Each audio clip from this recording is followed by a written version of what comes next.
பெற்றோர் இருதயங்களை வேதனைப்படுத்தி துக்கப்படுத்தி விட்டு பெற்றோரை பகைத்து கொண்டு இப்படிப்பட்ட காரியங்கள் செய்கிறவர்கள். உலகம் ஒன்றை போதிக்கிறது. உலகம் என்ன சொல்லுது?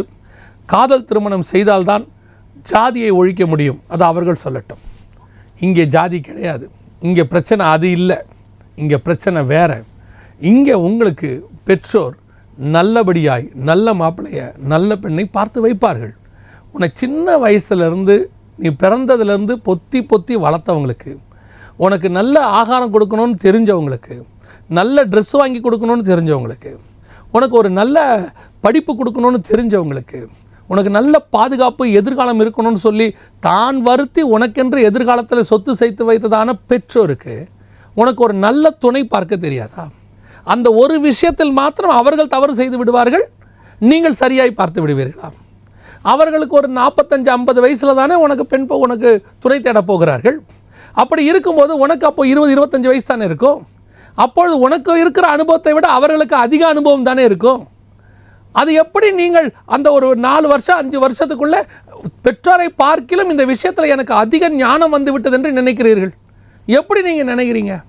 அதுவும் ஒருத்தர்கிட்ட ஒரு 3-4 வருஷம் பழகின உடனேயே டவுன் டு எர்த்துன்னு எப்படி உங்களால் சொல்ல முடியுது? நான் எதையும் குற்றமாய் சொல்லவில்லை. ஏன் உங்கள் பெற்றோர் தப்பாக பார்ப்பாங்கன்னு ஏன் நினைக்கிறீங்க? நான் உங்களுக்கு சொல்கிறேன், பெற்றோருடைய இருதயத்தை உடைத்து விட்டு, பெற்றோருடைய கனவுகளை கலைத்து விட்டு, அவர்களை வேதனைப்படுத்தி விட்டு நீங்கள் ஒரு நல்ல வாழ்க்கையை அமைக்க முடியும் என்று எனக்கு தெரியல. பெற்றோருடைய சமாதிக்கு மேலே நீங்கள் உங்கள் சாம்ராஜ்யத்தை கட்டினீங்கன்னா அது சமாதிக்கு மேலே கட்டின சாம்ராஜ்யமாக தான் இருக்கும். எப்பவுமே சொல்கிறேன், உங்கள் பெற்றோருடைய இருதயத்தை உடைக்காதருங்கள். அவங்ககிட்ட உட்காந்து பேசுங்க. உங்களுக்கு நல்ல வாழ்க்கை பார்த்து வைக்க அவர்களால் முடியும். ஏன் முடியாதுன்னு நீங்கள் நினைக்கிறீங்க? நிறைய பேருடைய வாக்குவாதம் இதுதான். ஏன் என் வாழ்க்கையை நான் தேர்ந்தெடுக்கக்கூடாதா? உங்கள் பெற்றோரை நீங்கள் தேர்ந்தெடுக்கவில்லை, பரலோகம் தேர்ந்தெடுத்தது. பரலோகம் தேர்ந்தெடுத்து உங்கள் பெற்றோர் கையிலே உன்னை ஒப்படைத்தது, எனக்கு வளர்த்து கொடு என்று சொல்லி. அப்போ பரலோகம் தேர்ந்தெடுத்து ஒரு பெற்றோரை உங்களுக்கு கொடுத்துருக்குன்னா, பரலோகம் தேர்ந்தெடுத்து உனக்கு ஒரு துணையை கொடுக்காதா? உங்களுக்கு ஒரு நல்ல பிள்ளையை பிறக்க வைக்க முடியாதா? எத்தனை பேர் பெற்றோருடைய இருதயத்தை உடைத்து விட்டு போய் துக்கப்பட்டு அழுதவர்கள் இருக்கிறார்கள் தெரியுமா? அப்படின்னா பெற்றோர் பார்த்து வைக்கிற திருமணங்களில் பிரச்சனை இருக்காதா? இருக்கும்.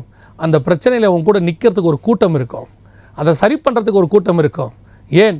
நீ சரியாக இருந்து பிரச்சனை இருந்தால் உனக்கென்று பரலோகமே உன் பக்கம் நிற்கும், நின்று உனக்கு அதை சால்வ் பண்ணி வைக்கும். உனக்கு அந்த கண்களின் இச்சை இருக்குல்ல, you must be very careful in the last days. இன்றைக்கி உலகம் உனக்கு சௌந்தரியமாய் தெரிகிறது, படிப்பு சௌந்தரியமாய் தெரிகிறது, பணம் சௌந்தரியமாய் தெரிகிறது, ஒரு வெளிநாட்டு படோடோப வாழ்க்கை உனக்கு சௌந்தரியமாய் தெரிகிறது. அதனுடைய விளைவு என்ன தெரியுமா? அந்த கண்கள், நான் எப்பவும் சொல்லுவேன், ஒரே இடத்துலேருந்து தான் லோத்துவும் ஆபிரகாமும் பார்க்குறாங்க. ஒரே சேம் பிளேஸ். லோத்து பார்த்தது சோதோமை, ஆபிரகாம் பார்த்தது கானானை. ஆனால் லோத்து பார்த்த இடம் இருக்குதே, அது எப்படி இருந்துச்சான் தெரியுமா?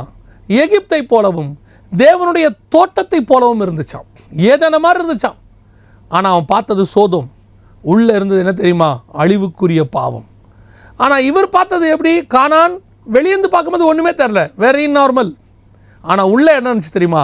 பாலும் தேனும் ஓடுகிறதான ஒரு தேசம். இன்றைக்கி நிறைய பேர் இப்படி தான் வெளியிருந்து பார்த்து டிசைட் பண்ணுறது. ஓ, அது பார்க்குறதுக்கு நல்லா இருக்குது, செழிப்பாக இருக்குது, இதை இன்றைக்கி எடுத்தோம்னா ஃப்யூச்சரில் நல்லா இருக்கலாம்.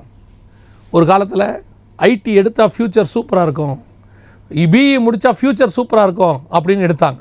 கொஞ்சம் பேருக்கு அது நல்லாவும் இருந்துச்சு. ஆனால் ஒரு நாள் வந்தது, அதுக்கு ஃப்யூச்சரே இல்லைங்கிற கொஸ்டின் மார்க்கோடு அந்த படிப்பு நிற்கக்கூடிய நிலைமைக்கு வந்துச்சு. எல்லா படிப்புக்கும் அப்படி ஒரு சிச்சுவேஷன் வரும்.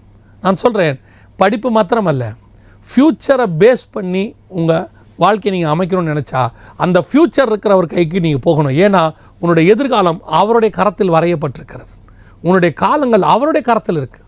நீ அவர்கிட்ட போகும்போது தான் ஃப்யூச்சருக்கு ஏற்ற காரியத்தை அவர் செய்ய. ஏன்னா அவருக்கு ஃப்யூச்சர் தெரியும் பாருங்களேன். அவருக்கு ஃப்யூச்சர் தெரிஞ்சதுனால உனக்கு ஃப்யூச்சருக்கு வேண்டியதை கரெக்டாக செய்வார்.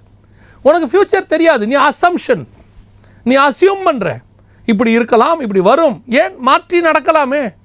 நடக்கும்போது என்ன ஆகும்? அதே நேரத்தில் உன் பெற்றோர் இடத்துல நீ சொல்லும்போது அவர்கள் உனக்காக ஜெபிப்பார்கள், உனக்காக ஜெபிப்பாங்க. ஜெபம் பண்ணி அதை ஜெபிக்கிறது மாத்திரமல்ல, அவர்கள் எல்லாவற்றையும் ஆராய்ந்து பார்த்து உனக்கு ஒரு நல்ல எதிர்காலத்தை முடிவு பண்ணுவார்கள். இன்றைக்கி ஆவிக்குரிய விதத்திலும் சரி, உலக பிரகாரமாயும் சரி, இன்றைக்கி தேவகுமாரர் மனுஷகுமாரத்திகளை அதிக சௌந்தரியம் உள்ளவர்களை கண்டு, சபையும் அப்படித்தான் இருக்குது, தனிப்பட்ட வாழ்க்கையில் இருக்கிற ஆவிக்குரிய பிள்ளைகள், ஆவிக்குரிய குமாரர்கள் அப்படி தான் இருக்கிறாங்க. ரொம்ப கேர்ஃபுல்லாக இருந்து கொள்ளுங்கள். ஏன்னா ஒரு நாள் உங்களுடைய முடிவு எப்படி இருக்கும் தெரியுமா? தேவன் மனஸ்தாபப்படுற அளவுக்கு உங்கள் வாழ்க்கை அமைஞ்சிரும்.